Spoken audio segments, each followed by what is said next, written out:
Ba mahalaga ang pagtatanim ng puno?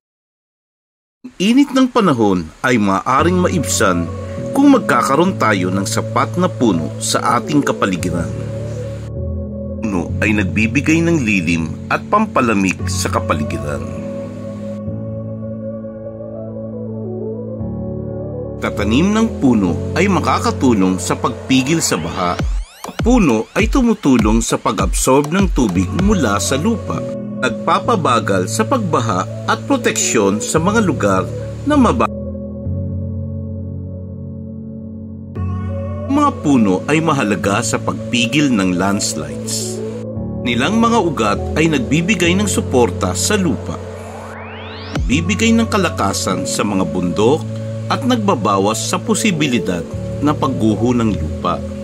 Angat, huwag nang mag-atubiling maging bahagi ng Adopt a Barako Tree Program sa Nayong Kalikasan Farm. Pamamagitan ng ating pagtutulungan, may pagpapatuloy natin na pangalagaan ang ating kalikasan.